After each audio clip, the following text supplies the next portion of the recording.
Hello friends, स्वागत है आपका वीके स्टेट 2.0 में।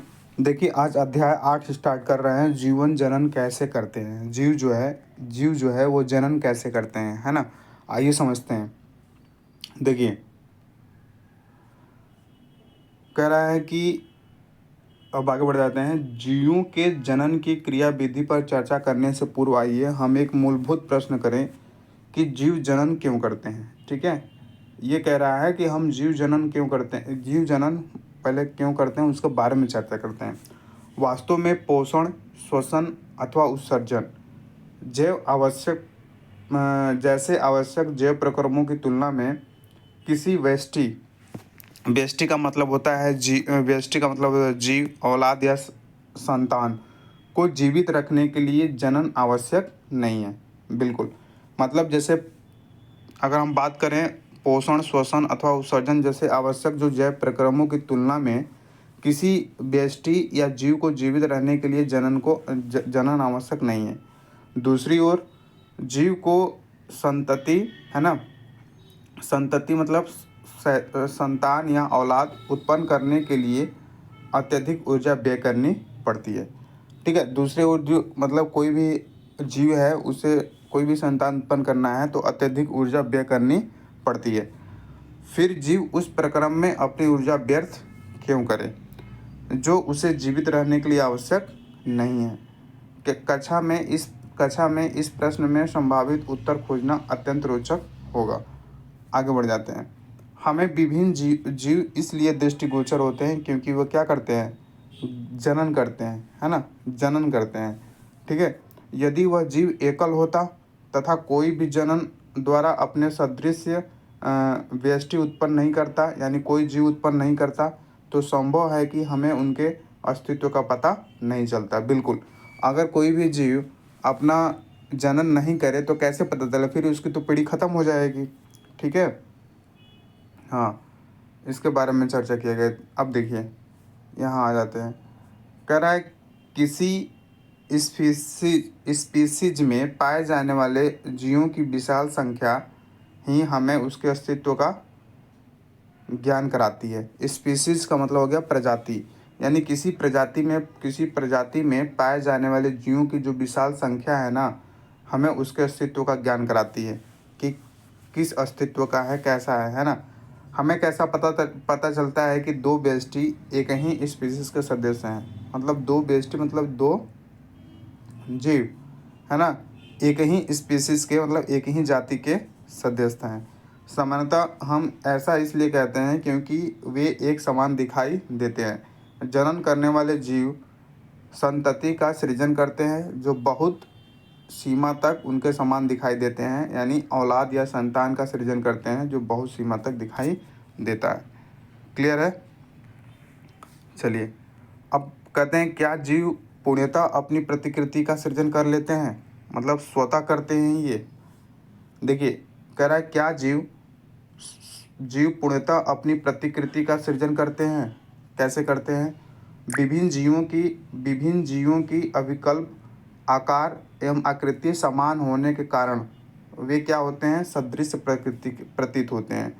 विभिन्न जो भी जीव हैं उसकी अविकल्प आकार एवं आकृति समान होने के कारण वो सदृश मतलब समान दृश्य प्रदर्शित होते हैं, समान दिखाई देते हैं। शरीर का अविकल्प समान होने के लिए उनका ब्लूप्रिंट भी क्या होना चाहिए, समान होना चाहिए। ठीक है, अतः हमने आधारभूत स्तर पर जनन जीव के अविकल्प का ब्लूप्रिंट तैयार किया हुआ है। कक्षा 9 में आप पढ़ चुके हैं कि कोशिका के केंद्र में पाए जाने वाले जो गुणसूत्र होते हैं, गुणसूत्र के डीएनए यानी डीऑक्सी राइबो न्यूक्लिक एसिड के अणुओं में आनुवांशिक गुणों का संदेश होता है जो जनक से क्या संतति पीढ़ी में जाता है। मतलब जनक से किस में जाता है, जो जनक से जो आनुवांशिक गुण होते हैं वो कहाँ से जाता है, जो जनक से किस में जाता है, संतान में जाता है। कोशिका के केंद्र के डीएनए में प्रोटीन संश्लेषण हेतु सूचना निहित होती है। कोशिका का जो सेल होता है ना, कोशिका का जो केंद्र होता है, केंद्र के डीएनए में क्या होता है, प्रोटीन संश्लेषण हेतु सूचनाएं क्या होती हैं, निहित होती हैं। इस संदेश के भिन्न होने की अवस्था में बनने वाले प्रोटीन भी क्या होते हैं, इस संदेश के भिन्न होने की अवस्था में बनने वाले प्रोटीन भी क्या होते हैं, भिन्न होते हैं। विभिन्न प्रोटीन के कारण, यहाँ देख लेते हैं, विभिन्न प्रोटीन के कारण अंततः शारीरिक अभिकल्प में भी क्या होती है, विविधता होती है। क्या होती है, विविधता होती है। क्लियर। चलिए अब आगे बढ़ जाते हैं।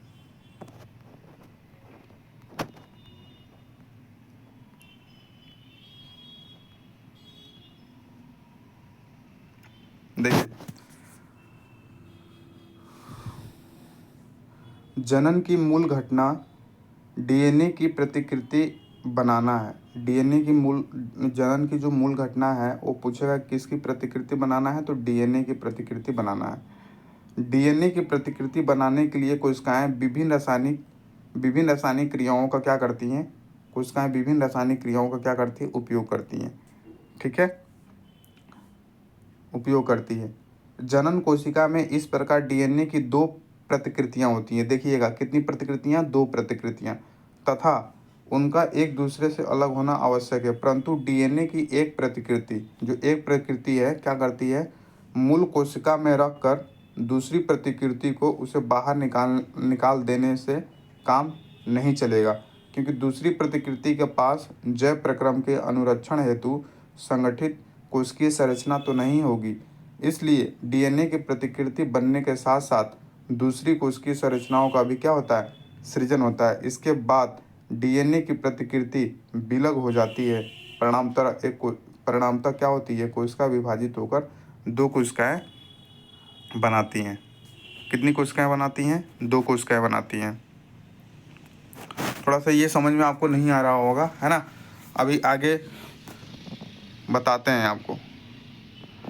अब देखिए यहाँ जो हमने अंडरलाइन किया हुआ है ना, देखिए यहाँ जो अंडरलाइन किया हुआ है कि संतति कोशिकाएं समान होते हुए भी किसी न किसी रूप में एक दूसरे से क्या होती है, भिन्न होती है। जो संतति कोशिकाएं होती हैं समान होते हुए भी किसी न किसी रूप से एक दूसरे से भिन्न होती है। जनन में होने वाली यह विभिन्नताएं क्या है, जैव विकास का आधार है।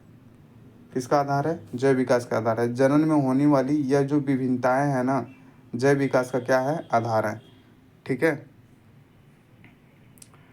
विभिन्नताओं का जो महत्व है, देखिए कि विभिन्नताओं का क्या महत्व है। यहाँ देख लेते हैं विभिन्नताओं का महत्व।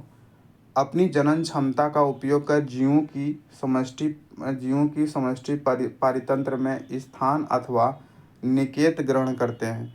जनन के दौरान डीएनए जो होती है, जनन के दौरान डीएनए प्रतिकृति का अविरोध जीव की शारीरिक संरचना एवं डिजाइन के लिए अत्यधिक महत्वपूर्ण है, जो उसे विशिष्ट निकेत के योग्य बनाती है। अतः किसी प्रजाति या स्पीसीज की समष्टि के स्थायित्व का संबंध जो है जनन से है। ये इम्पोर्टेंट है। किसी प्रजाति या प्रजाति जिसको स्पीसीज बोलते हैं, कि जो समष्टि है, जो सामूहिकता है के स्थायित्व का संबंध किससे है, जनन से है। किससे है, जनन से है। परंतु निकेत में अनेक परिवर्तन आ सकते हैं जो जीवों के नियंत्रण से क्या है, बाहर है। पृथ्वी का ताप कम या अधिक हो सकता है, जल स्तर में परिवर्तन अथवा किसी उल्का पिंड का टकराना इसका कुछ क्या है, उदाहरण है। इसके कुछ क्या है, उदाहरण है।